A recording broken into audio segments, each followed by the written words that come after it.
السلام علیکم دوستو، میں ہوں محمد وجاہت حسین اور آپ دیکھ رہے ہیں میرا یوٹیوب چینل پرشا ڈسکوری۔ ناظرین اکرامی، دنیا بھر میں جب بھی کوئی انٹرنیشنل ایونٹ ہوتا ہے تو وہاں پر ہر قوم، نسل اور مذہب کے لوگ شامل ہوتے ہیں اور اس کو آرگنائز کرنے والے ملک کو اس سے اچھی خاصی ارننگ ہوتی ہے۔ لہٰذا اس کو ٹورسٹ کی ضروریات کو مد نظر رکھتے ہوئے ان کو خوش کرنے کے لیے اپنے ملک یا کلچر کے اندر کوئی بھی بدلاؤ کرنا، یہ ملک اس کو کوئی عیب نہیں سمجھتا۔ مسلم عرب دنیا کی مثال لی جائے تو سعودی عرب اس کی ایک اچھی اور بہترین مثال ہے،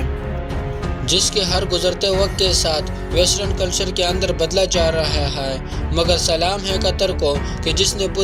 پوری دنیا کا پریشر نہ صرف برداشت کیا بلکہ پوری دنیا کو یہ پیغام دیا کہ ہم 28 دن کے لیے فیفا فٹ بال ورلڈ کپ کے ایونٹ کے اندر اپنے مذہب اور کلچر کے اندر کوئی بھی بدلاؤ برداشت نہیں کریں گے اور ویسٹرن کلچر کی طرح کسی بھی قسم کی ٹائٹ یا ولگر لباس پہننے کی اجازت نہیں ہوگی اور کسی شراب خوش کو شراب نوشی کی اجازت نہیں ہوگی اور کوئی بھی ہم جنس پرست اپنا جھنڈا یہاں نہیں لہرا سکتا۔ اگر کوئی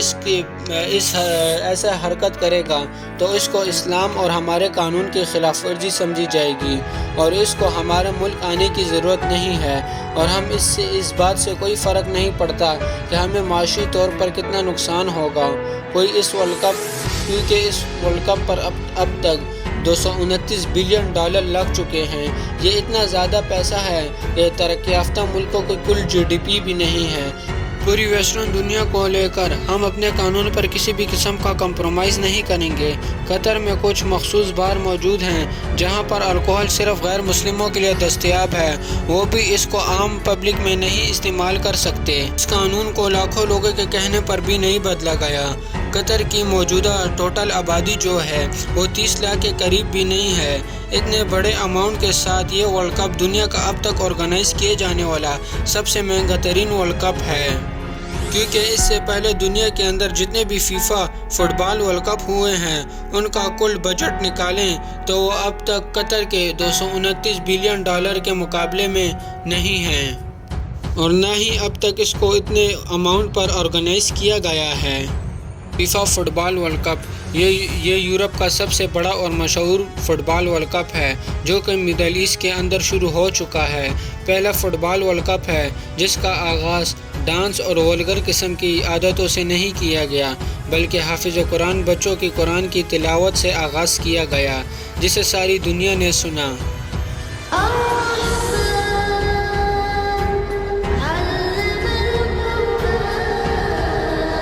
اس ورلڈ کپ میں 32 ٹیمیں حصہ لے رہی ہیں۔ 2010 میں جب اس ملک کو ہوسٹ کرنے کا موقع دیا تو پوری دنیا حیران تھی کہ یہ چھوٹا سا ملک اس کو کیسے آرگنائز کرے گا جس کی آبادی فیصل آباد کی آبادی سے بھی کم ہے، اور دیکھتے ہی دیکھتے 12 سال کے اندر قطر نے ایک اسٹیڈیم بنایا اور اس کے ساتھ پورا شہر ہی بسا لیا اور اس کے ساتھ ہی 8 اور نئے اسٹیڈیم بنائے، روڈز، میٹرو اسٹیشن، ایئرپورٹس اور ہوٹل سمیت بہت سی چیزیں بنائیں تاکہ شائقین کے لیے کھانے پینے اور قطر میں گھومنے کا بندوبست ہو سکے۔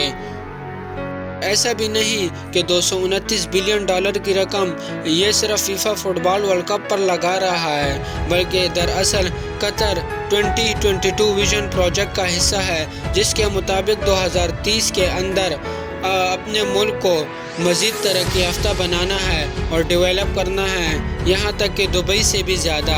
اور آنے والے ٹورسٹ نہ اپنا کلچر سکھائیں بلکہ ان کا اسلامی کلچر کو فالو کریں اور پوری دنیا کو اسلام کا اصل چہرہ پیش کریں۔ اگر ہم یہ کہیں کہ قطر پوری مسلم دنیا کو ریپریزنٹ کر رہا ہے تو غلط نہ ہوگا۔ قطر کی تو خود فٹ بال ٹیم بھی نہیں ہے اور نہ اس سے پہلے کوئی ایسا ایونٹ ہوا ہے۔ یقیناً یہ اسٹیڈیم ویران پڑ جائیں گے مگر قطر اس سے اتنا پروفٹ کما چکا ہے کہ فیوچر کے اندر بھی اس کو پروفٹ ہی ہوگا، کیونکہ ورلڈ کپ شروع ہونے سے پہلے قطر کے ایئرپورٹ پر دوسرے ملکوں سے آنے والے لوگوں کی ایک رش سی لگ گئی ہے جو کہ آپ فلیٹ میپ پر دیکھ سکتے ہیں۔ دنیا بھر سے فٹ بال کے شائقین اور بزنس کمیونٹیز اور ٹورسٹ قطر پہنچ رہے ہیں۔ اس ٹورزم اور ورلڈ کپ سے قطر کو اربوں ڈالر کا پروفٹ ہوا ہے۔ یہ صرف فٹ بال فینس کے لیے نہیں بلکہ 5 ارب لوگ اس کو ٹی وی پر بھی دیکھیں گے۔ سوشل میڈیا پر قطر اور اسلام کی ثقافت لائیو دکھائی جائے گی تو اس سے اسلام کا اصل چہرہ سامنے آ جائے گا،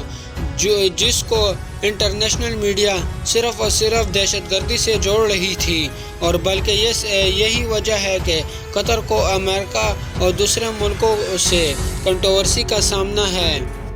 اسی طرح اس کو اونچے ہتھ کنڈوں سے بدنام کرنے کی کوشش کی جا رہی ہے، یہاں تک کہ اسلامی قانون کو بہت سخت اور حتیٰ کہ انسانی حقوق کے خلاف بتایا جا رہا ہے۔ یہاں پر لوگوں کو اپنی مرضی سے گھومنے پھرنے کی اجازت نہیں، اور انہیں اجازت نہیں کہ وہ اپنی مرضی کا لباس پہن سکیں۔ اس سے بڑی ہائپوکریسی کیا ہو سکتی ہے کہ دنیا میں یہ لوگ کہتے ہیں کہ ہمیں اپنا کلچر کوئی نہ سکھائے بلکہ ہمارے کلچر کو فالو کرے، لیکن جب مسلم عرب دنیا کی باری آتی ہے تو وہ اس طرح کے ہتھ کنڈے استعمال کرتے ہیں، لیکن جب ان کی باری آتی ہے تو یہ آگے سے یہ جواب دیتے ہیں کہ کسی ملک کو اختیار نہیں کہ ہم ہمارے کلچر پر بات کرے، کیونکہ ان کو صرف اسلام سے ہی خار آتی ہے۔ جبکہ اسلام کی باری آتی ہے تو ان کو تکلیف ہونا شروع ہو جاتی ہے، جس کی سب سے اچھی مثال ہے فرانس میں مسلمانوں کے ساتھ کتنا ظلم ہو رہا ہے۔ جہاں پر کوئی بھی آواز نہیں اٹھا رہا، وہاں پر برقعے تک پر پابندی لگ چکی ہے۔ مسلمانوں کو مذہبی ہراسمنٹ کا سامنا کرنا پڑتا ہے، لیکن فرانس کی حکومت کا کہنا ہے کہ یہ ہمارے ملک کا قانون ہے، کسی بھی اور ملک کو اس پر بات کرنے کا اختیار نہیں۔ یہی ملک ایک میگزین کے اندر باقاعدہ داڑھی والے مسلمانوں کو، جنہوں نے بندوق پہن رکھی ہے، ان کو دکھانے کی کوشش کی جا رہی ہے کہ یہ وحشی مسلمان اس ورلڈ کپ کو ہوسٹ کریں گے، جن کا کوئی کام نہیں ہے سوائے مار دھاڑ کے۔ آپ دیکھ سکتے ہیں کہ یہ مسلمان جنہوں نے ہتھیار اٹھا رکھے ہیں، یہ قطر کے شرٹس پہن کر ایک صحرا میں کھڑے ہوئے ہیں۔ یقیناً آپ دیکھ سکتے ہیں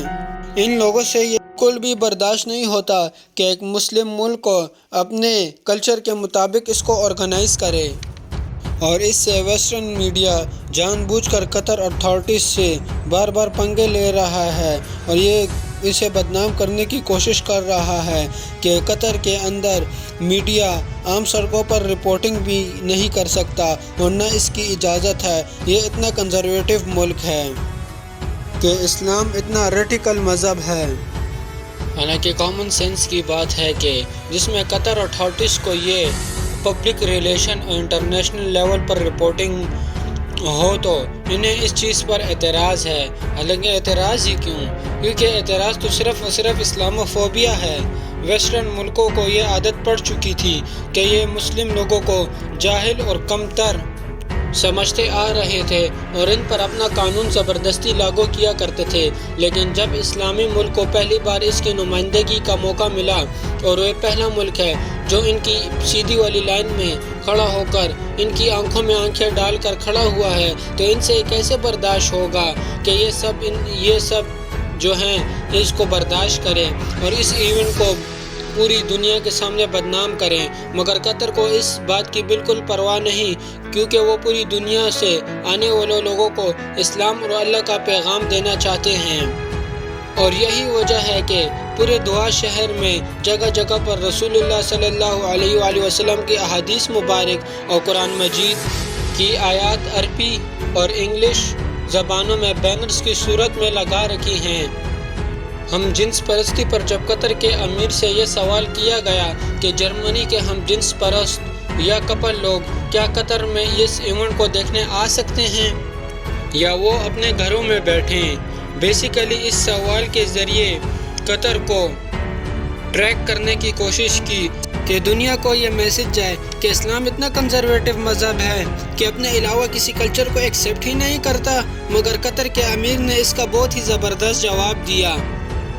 کہ ہم کسی کو بھی اپنے ملک میں بین نہیں کرتے، بس صرف شرط یہ ہے کہ آپ باقی دنیا کے کلچر کو جس طرح رسپیکٹ دیتے ہیں اسی طرح آپ ہمارے کلچر کی بھی رسپیکٹ کریں۔ اب آپ لوگ خود ہی سوچیں کہ اس میں ایسی کون سی پابندی ہے یا اس میں ایسا کون سا مشکل کام ہے جو ویسٹرن دنیا کو اکتا رہا ہے۔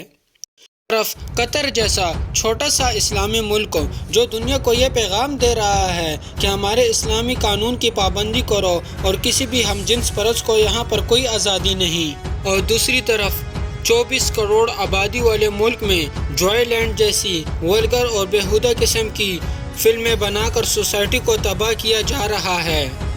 اس کے اندر یہ دکھایا جا رہا ہے کہ ایک ٹرانسیکچول مرد یعنی کہ اصلی مرد آپریشن کے ذریعے ایک عورت میں بدل چکا ہے، اور ایک شادی شدہ مرد جو اس کے پیار کے چکر میں اپنا سب کچھ چھوڑ چکا ہے۔ ہی نہیں بلکہ یہ لوگ اس فلم کو آسکر کے لیے بھی نامزد کرنا چاہتے ہیں کہ صرف پاکستان ہی نہیں بلکہ پوری دنیا کے اندر قوم لوط کی نمائندگی کی جائے۔ پہلے اس کے قانون کو پبلک کر ان کو قانونی حیثیت دی گئی ہے۔